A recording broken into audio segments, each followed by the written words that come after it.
Welcome to legend TV. ఎట్టకేలకు తెలంగాణలో మంత్రివర్గ విస్తరణకు సమయం ఆసన్నమైందనే చెప్పుకోవాలి. నిన్న రేవంత్ రెడ్డి, బట్టి విక్రమార్క, మహేష్ కుమార్ గౌడ్, ఉత్తమ్ కుమార్ రెడ్డి, ఖర్గే, కేసీ వేణుగోపాల్తో ఇదే విషయంపై చర్చకు ఢిల్లీ నుంచి పిలుపు వచ్చింది. వాళ్ళు వెళ్ళారు. మనం చూసుకుంటే తెలంగాణలో 1.5 year అవుతుంది మంత్రివర్గ విస్తరణ జరగక.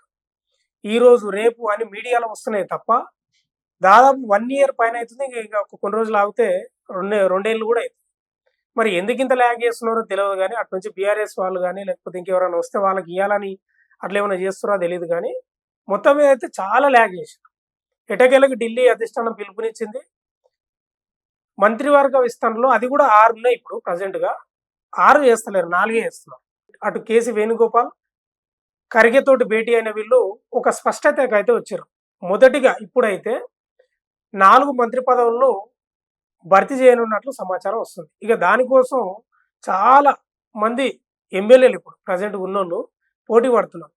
అసలు ఇప్పుడున్న మంత్రివర్గంలో దక్షిణ తెలంగాణ నుంచే ఎక్కువ శాతం మంత్రివర్గంలో ఉన్నారు. అసలు ఉమ్మడి ఆదిలాబాద్ కానీ, ఉమ్మడి నిజామాబాద్ కానీ, హైదరాబాద్ కానీ, రంగారెడ్డి కానీ ఈ డిస్ట్రిక్ట్ల నుంచి అసలు లేరు.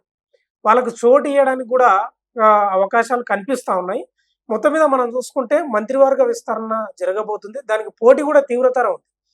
అంటే రాజగోపాల్ రెడ్డి, మదన్ మోహన్ రావు, ప్రేమ్ సాగర్ రావు, మల్రెడ్డి రంగారెడ్డి, సుదర్శన్ రెడ్డి, వాకిటి శ్రీహరి ఇట్లా చెప్పుకుంటూ పోతే చాలా మంది ఉన్నారు. ఇక కొత్తగా వస్తున్నది ఏంటంటే విజయశాంతి మొన్ననే ఎమ్మెల్సీ అయింది కదా, ఆమెను కూడా కేబినెట్లోకి తీసుకుంటే ఎట్లా ఉంటుందని ఆలోచన కూడా చేస్తున్నాం.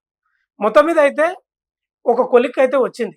ప్రధానంగా వినిపిస్తున్న పేర్లు ఏంటంటే రాజగోపాల్ రెడ్డి ఉమ్మడి నల్గొండ నుంచి, ఉమ్మడి మహబూబ్నగర్ నుంచి వాకిటి శ్రీహరి మక్తల్ ఎమ్మెల్యే, ఉమ్మడి నిజామాబాద్ నుంచి బోధన్ ఎమ్మెల్యే సుదర్శన్ రెడ్డి, ఇక తర్వాత హైదరాబాద్ నుంచి మీర్ అలీ ఖాన్ ఎమ్మెల్సీ ఉన్నాడు కదా, ఆయనకు కూడా ఇవ్వాలనే ప్రయత్నం చేస్తున్నారు. మరి అది ఎంతవరకు సాధ్యాసాధ్యాలు కూడా వస్తున్నారు. మరోవైపు పరిగి ఎమ్మెల్యే రామ్మోహన్ రెడ్డి పేరు కూడా వినిపిస్తా ఉంది. ఏదేమైనా క్యాబినెట్ విస్తరణ జరగడం అనేది ఒక శుభ పరిణామమే, కానీ చాలా లేట్ అయింది. ఇప్పటికే ఒక్కొక్క మంత్రి దగ్గర 2-3 శాఖలు పెట్టుకొని వాళ్ళ శాఖను వాళ్ళు పోయడానికనే చాలా ఇబ్బంది పడుతున్నారు. అట్లాంటిది విద్యాశాఖ మంత్రి లేడు, చాలా హోంమంత్రి శాఖ లేడు. ఇట్లా లేకపోవడం వల్ల ప్రజల్లో కూడా కొంత అసహనం వ్యక్తం చేసినారు. ఇక ఎందుకంటే వీళ్ళ చేతులు ఏముండదు కదా, మనకు తెలుసు కదా, తెలంగాణలో రేవంత్ రెడ్డి చేతుల, ఈ నాయకుల చేతులు ఏముండదో అదంతా మనకు తెలుసు. ఏదైనా అధిష్టాన నిర్ణయం మొత్తమే అయితే ఇప్పుడు కన్ఫామ్గా ఏంటంటే 1.5 సంవత్సరం తర్వాత 4 మాత్రమే నింపుతున్నారు. కన్ఫర్మ్ పేర్లు ఏమి వినిపిస్తున్నాయంటే రాజగోపాల్ రెడ్డి, బోధన్ ఎమ్మెల్యే సుదర్శన్ రెడ్డి, వాకిటి శ్రీహరి, వీళ్ళ పేర్లు అయితే ప్రధానంగా వినిపిస్తున్నాయి. మదన్ మోహన్ పేరు కూడా వినిపిస్తా ఉంది. మరి ఎంతవరకు అవుతుంది అనేది వేచి చూడాల్సిన అంశం అయితే ఉంది. దాదాపుగా వీళ్ళని ఉగాదికి అటు ఇటు ప్రమాణ స్వీకారం చేసే ఆలోచన అయితే చేస్తున్నారు. ఇక్కడ చెప్పుకోవాల్సిన విషయం ఏంటంటే ఒకరి గురించి చెప్పుకోవాలి. కంపల్సరీ ఒకరికి మాత్రం మంత్రి పదవి పక్కా. ఉమ్మడి మహబూబ్నగర్ నుంచి మక్తల్ ఎమ్మెల్యే వాకిటి శ్రీహరి. నిజంగా ఎన్నో ఏళ్లుగా ఎన్నో టర్ములుగా ఎమ్మెల్యే గెలిచి కూడా మంత్రి పదవి చేపట్టిన వాళ్ళు చాలా మంది ఉన్నారు. కానీ వాకిటి శ్రీహరి మొదటిసారి ఎమ్మెల్యే గెలిచిండు, మొదటిసారి మంత్రిగా కూడా చేపట్టబోతున్నాడు. ఇది ఓ రకంగా ఆయనకు అదృష్టమే అనుకోవాలి. ఇప్పటికే ఉమ్మడి మహబూబ్నగర్ నుంచి జూపాలి కృష్ణారావు, రేవంత్ రెడ్డి కూడా ముఖ్యమంత్రిగా ఉన్నాడు.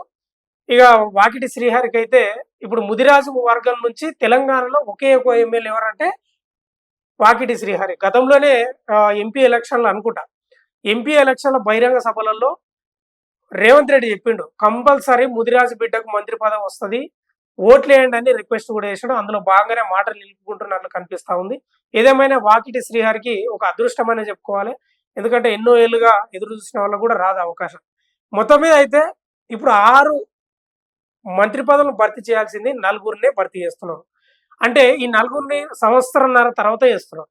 మరి మిగతా 2 కూడా మళ్ళా ఒక 2 ఏళ్ళు అవుతుందో మరి ఎలక్షన్ల ముందలా భర్తీ చేస్తారో చూడాల్సిన అంశం అయితే ఉంది. ఏదేమైనా తెలంగాణ ప్రజలు కోరుకుంటున్నది ఏంటంటే ఏదేమైనా పరిపాలన స్పీడ్గా చేయండి. మంత్రివర్గ విస్తరణ కూడా చాలా లేట్ అయింది. కొంత బోరు కొడుతుంది మీ పాలన అనేది వ్యక్తమవుతున్న పరిస్థితి ప్రజల నుంచి. చూడాలి మరి మిగతా 2 మంత్రి పదవులను ఎలక్షన్లకు ముందు ఇట్లా చేస్తారేమో అనేది వేచి చూడాల్సిన అంశం అయితే ఉంది. Please subscribe legend TV.